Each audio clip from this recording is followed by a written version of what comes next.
నీ ప్రభుత్వం సల్లగుండగద నుల్లా ఎన్ని మలకల పోతదయ్యా ఈ కరెంటు? మీటింగ్లలో పోవుడే, షూటింగ్లలో పోవుడే, సభలలో పోవుడే, సమావేశాలలో కూడా పోవుడే. ఎప్పుడు ఉంటది మరి ఈ కరెంటు?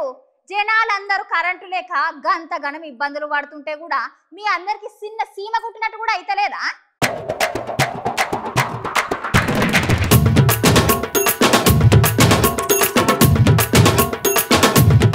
ఏం తెలంగాణనో ఏమో పోర్రి, తెలంగాణను బంగారు తెలంగాణ చేస్తామంట్రి. బంగారం కాదు కదా, చివరికి ఇనుప తునకం చేస్తున్నారు ఈ రాజకీయ నాయకులు. మీరు కొట్టుకొని జనాలకు న్యాయం చేసుడు మర్చిపోయిర్రు. బాయిలకాడ రైతులు, కాలేజీలలో స్టూడెంట్లు, చదువుకొని ఉద్యోగం రాని నిరుద్యోగులు, గురుకుల టీచర్లు, ఇట చెప్పుకుంటూ పోతే చాలా సమస్యలమయం అయిపోయింది తెలంగాణ. నా తెలంగాణ కోటి రతనాల వీణ కాదు, ఇప్పుడు కోటి సమస్యల వీణ అయిపోయే. మంచిర్యాల జిల్లా కేంద్రం మాతా శిశు హాస్పిటల్ పరిస్థితి కూడా ఇంత అధ్వానంగా ఉన్నది. ఇట్లా చెప్పుకుంటూ పోతే ఒక హాస్పిటలే కాదు, రాజకీయ నాయకులు మాట్లాడే సభలు, పెద్ద పెద్ద మీటింగ్లు పెట్టే ప్రతి దగ్గర కరెంటు కోతలే.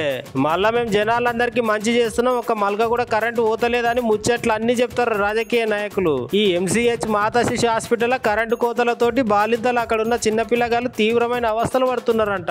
కరెంటు ఊడితోటి పుట్టిన పిల్లలు, తల్లులే కాకుండా అక్కడున్న డాక్టర్లు, సిబ్బంది సుత మస్తు తిప్పలు పడుతున్నారు. సార్లు ఒకసారి మళ్ళా సమస్యను దృష్టిలో పెట్టుకొని వాళ్ళకి న్యాయం చేయాలి. ఎందుకంటే పాపం బాలింతలు కదా, చాలా అవస్థలు పడతారు. పాపను ఆపరేషన్ తీసుకుపోయిన వెంటనే అన్ని రెడీ చేసినాక కరెంట్ పోయింది. మళ్ళీ బయటికి తీసుకొని వచ్చేది. మళ్ళీ ఒక గంట వరకు కరెంట్ వచ్చినాక మళ్ళీ తీసుకెళ్ళి పాప ముక్కల బాక్స్లో పెట్టారు.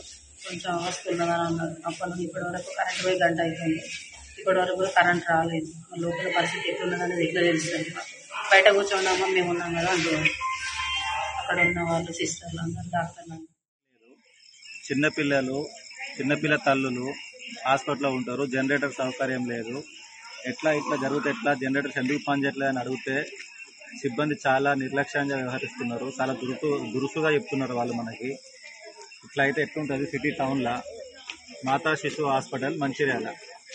పిల్లలకు, చిన్న పిల్లలకు డైలీ ఇక్కడ 10ల సంఖ్యలో కాన్పులు జరుగుతున్నాయి. వచ్చే వాళ్ళందరూ కూడా నిరుపేదలై ఉంటారు.